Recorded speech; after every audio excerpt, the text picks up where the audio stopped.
मध्य प्रदेश सहित देश में पहले चरण के मतदान से पहले आज चुनाव का शोर थम जाएगा। पहले चरण के चुनाव 19 अप्रैल को होने जाएगा। मध्य प्रदेश में 6 सीटों पर मतदान होंगे, जिनमें छिंदवाड़ा बहुचर्चित सीट है। मतदान से पहले कांग्रेस के प्रदेश अध्यक्ष जीतू पटवारी ने 6 में से 4 सीट जीतने का दावा किया है। जीतू पटवारी का कहना है कि प्रदेश की जनता ने बीजेपी के आदिवासी अत्याचार को देखा है, बीजेपी के तानाशाह रवैये को देखा है, किस तरह से कांग्रेस के कार्यकर्ताओं को डरा धमका कर बीजेपी ज्वाइन कराया जा रहा है। यह भी जनता देख रही है। मोदी की गारंटी सिर्फ वादों पर दिखती है। यदि युवाओं को रोजगार मिला हो, यदि महंगाई कम हुई हो, यदि भ्रष्टाचार कम हुआ हो, तो जनता को मोदी को वोट देना चाहिए, अन्यथा जनता विचार करेगी। मध्य प्रदेश सरकार ने एमएसपी बढ़ाकर 2700 में गेहूं और 3100 में धान लेने का वादा किया था, जो जनता से किसानों से वादा खिलाफी है। 19 अप्रैल को होने वाले मतदान में जनता बीजेपी के वादा खिलाफी का जवाब देगी। सर, आज चुनाव प्रचार प्रथम चरण का थम जाएगा। 6 सीटों पर चुनाव है, उसमें छिंदवाड़ा, जबलपुर जैसी मंडला जैसी सीटें भी शामिल हैं। कैसी कांग्रेस की तैयारी, कैसा फीडबैक जनता के बीच मिला? जो पहले चरण की 6 सीटें हैं, उसमें से 4 सीटें कांग्रेस पार्टी अच्छे से जीत सकती है। और मैं मानता हूँ, चाहे कितनी भी कोशिश की हो इनने छिंदवाड़ा में, अमित शाह भी रात को किए, 5-6 मंत्री, मुख्यमंत्री ने दूसरे दिन इज्तिमा किया। और हद दर्जे की अराजकता राजनीति क्या होती है हमने सबने देखी, प्रदेश ने देखी। मुख्यमंत्री, पूर्व मुख्यमंत्री, उनके घर पे छापे डाले गए। मैं मानता हूं कि ये अपने आप में इससे पहले कभी किसी राज्य में नहीं हुआ, जो इस बार मध्य प्रदेश की सरकार ने उदाहरण पेश किया। कैलाश विजयवर्गीय जी इनके मंत्री हैं, फुल टाइम वहाँ बैठे रहे, लोगों को डराते रहे, धमकाते रहे, नोटिस दिलवाते रहे, प्रशासन का दुरुपयोग करते रहे, और ये पूरे प्रदेश में चला। जो एक अभियान चलाने की इनने बात की कि हम कांग्रेस के लोगों को बीजेपी में ज्वाइन करा रहे हैं, वो भी उसके आसपास के अगर पूरे सिनेरियो को प्रदेश की जनता ने देखा तो क्या था मैसेज? ये था कि हमारे पास प्रशासन है, उसका हम दुरुपयोग करेंगे।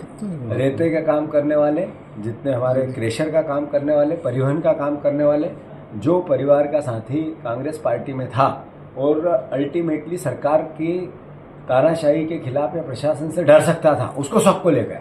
तो मैं मानता हूं ऐसे में ये चुनाव बहुत महत्वपूर्ण हो जाता है।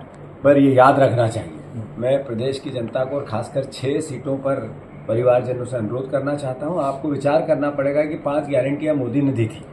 उन 5 गारंटियों में गेहूं के 2700 का दाम था, 3100 हमारे धान का दाम था, 3000 बहनों के थे, 4500 4500 का गैस सिलेंडर था, एक भी पूरा नहीं हुआ। यही लोग थे जो जीत के आए हैं, इन्होंने ही कहा था।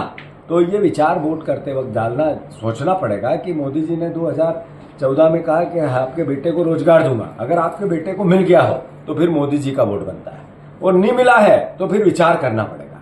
ऐसे ही उन्होंने कहा महंगाई कम कर दूंगा। अगर आपके घर की महंगाई कम हुई है परिवारजन, तो मोदी जी को ही वोट दो। अगर महंगाई बढ़ी है तो फिर वोट कैसा? ये विचार आपको करना पड़ेगा। ये राजनीतिक विचार से बड़ा लोकतंत्र को बचाने का विचार है। काले धन की बात हुई, 15 लाख की बात हुई, आरोप प्रत्यारोप का विषय नहीं है।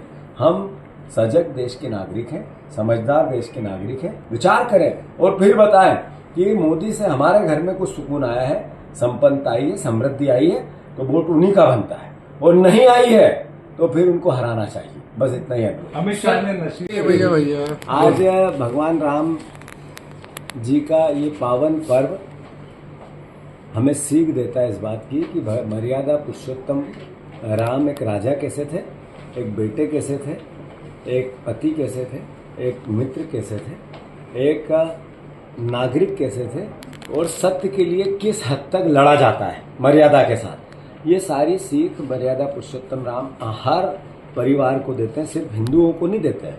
पूरी सृष्टि में जितने मानव है, जितने संसार में सृष्टि में समझदार व्यक्ति, उन सबको देते हैं। वो हमें प्रेम का, प्यार का, मोहब्बत का, सहिष्णुता का, त्याग का, सामने वाले परिवार की मानवता की रक्षा की सीख देते हैं। तो मैं इस अवसर पर प्रदेशवासियों को ढेर सारी शुभकामनाएं देता हूँ। खूब मंदिर भगवान राम के में जाओ, आराधना करो, पूजा करो, अपने परिवार के लिए सुख शांति समृद्धि मांगो, प्रदेश और देश का प्रसिद्धि हो, देश की समृद्धि आए, ये सब भी मनोकामना करो। और साथ ही साथ प्रेम और प्यार और मोहब्बत की भगवान राम के इस पर्व पर एक तरह से लहर ला दो। ठीक है।